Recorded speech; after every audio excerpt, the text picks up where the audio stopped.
Hello everyone, आज हम जिस सिद्धांत की चर्चा करेंगे वो ब्रूनर्स थ्योरी या ब्रूनर्स का सिद्धांत है संज्ञानात्मक कॉग्निटिव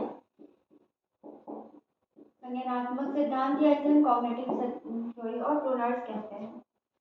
जैसे सबसे पहला क्वेश्चन आता है ब्रूनर्स कहाँ से थे, तो बी के पहले ए आता है, सो ही इज फ्रॉम अमेरिका। अब क्वेश्चन आता है वो क्या थे, वो एक साइकोलॉजिस्ट थे। ब्रूनर्स ने सबसे पहले अपने सिद्धांत के अध्ययन से पहले पियाजे की थ्योरी पे अध्ययन किया। पहले इन्होंने पियाजे की थ्योरी पे अध्ययन किया। पियाजे की थ्योरी पे अध्ययन किया, उसके बाद उससे निष्कर्ष निकालकर इन्होंने अपने सिद्धांत का प्रतिपादन किया।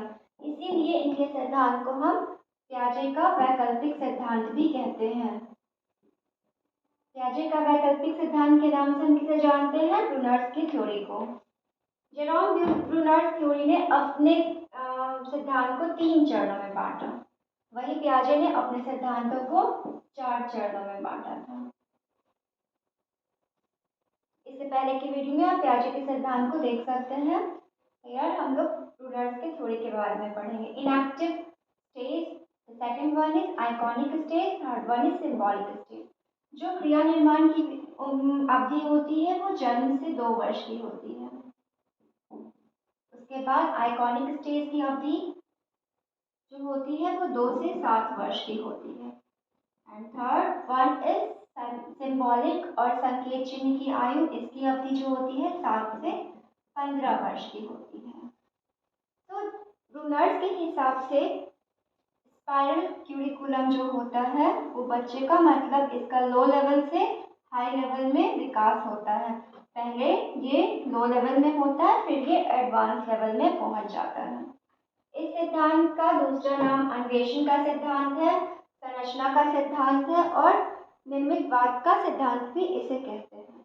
इनएक्टिव स्टेज, जो इनएक्टिव स्टेज होता है, जैसे कि पहले पियाजे ने अपने फर्स्ट स्टेज में बताया था कि बच्चे कैसे सीखते हैं, तो बच्चे अपने सेंस के थ्रू या सेंसरी ऑर्गन्स के थ्रू पहले जब वो 0 से 2 वर्ष के होते हैं तो सीखते हैं। ठीक उसी प्रकार इन्होंने बताया है कि इनएक्टिव स्टेज में बच्चे क्या होते हैं, किसी भी चीज को देखते हैं, उसके को देख के उसके प्रति एक्टिव हो जाते हैं। जैसे कि यहाँ एक गुड़िया है, तो एक छोटा बच्चा जो जन्म से 2 साल का है वो क्या करेगा, इसे देखेगा, मुस्कुराएगा, इसके बालों को छुएगा या फिर इसके आँख को टच करेगा। वो बस इतना ही करेगा,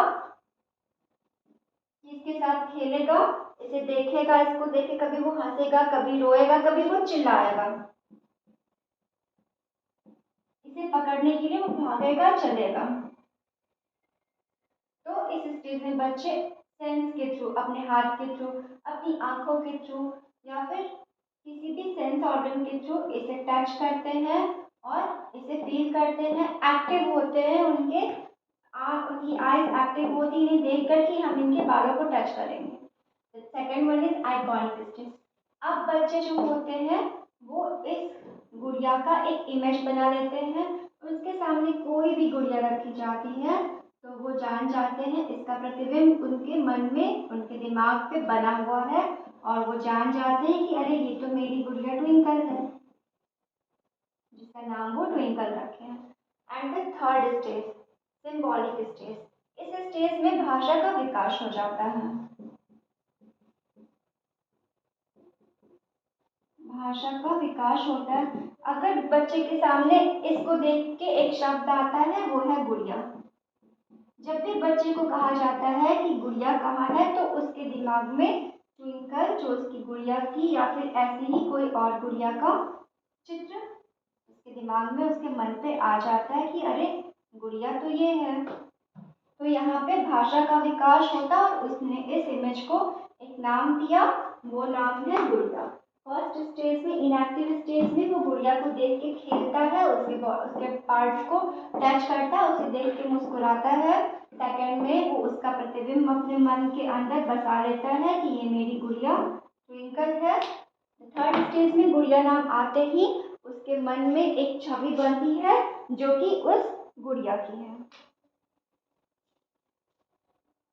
अब इस सिद्धांत का नाम जो है वो अन्वेषण का सिद्धांत निर्मितवाद का सिद्धांत और संरचना का सिद्धांत है। इसके हिसाब से ब्रूनर्स थ्योरी के हिसाब से ब्रूनर्स ने बताया कि विकास जो होता है वो कैसे होता है, तो कंटिन्यूअसली होता है। एक बच्चे में विकास कंटिन्यूअसली लगातार क्रमबद्ध तरीके से होगा। एक बच्चा जो होता है वो कैसे सीखता है, जैसे प्याजे ने बताया था बच्चे जो होते हैं वो नन्हे वैज्ञानिक होते हैं, वैसे इन्होंने बताया बच्चे जो होते हैं वो खोज के या डिस्कवरी के थ्रू सीखते हैं। वो किसी भी चीज़ को खोजते हैं, उसकी जांच पड़ताल करते हैं और उससे वो ज्ञान का अर्जन करते हैं, उससे वो बहुत कुछ सीखते हैं। एक बच्चे को आप खिलौने दोगे तो वो उसके खिलौने के हर पार्ट को देखेगा, अरे ये इसका हाथ है, ये इसका पैर है, ऐसे कर करके, या फिर उसे कोई भी इंस्ट्रूमेंट दोगे तो वो उसे खोल के नट वगैरह सारे खोल खोल के उसको पूरा खोजता है कहाँ क्या है, और वो एक बहुत सारी चीज़ों को लर्न करता है, बहुत सारी चीज़ों को सीखता है।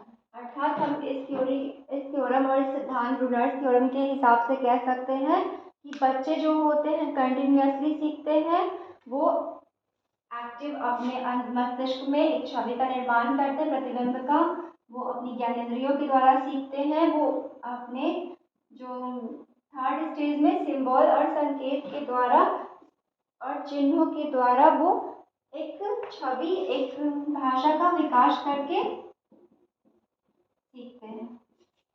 थर्ड स्टेज में उनमें भाषा का विकास होता है। जब वो 0 से 2 साल के होते हैं तो वो चिल्लाकर चलकर या अपनी ज्ञानेंद्रियों के द्वारा ज्ञान का अर्जन करते हैं। आइकॉनिक स्टेज में वो एक प्रतिबिंब बनाते हैं, सिंबॉलिक स्टेज में उनमें भाषा का विकास हो जाता है।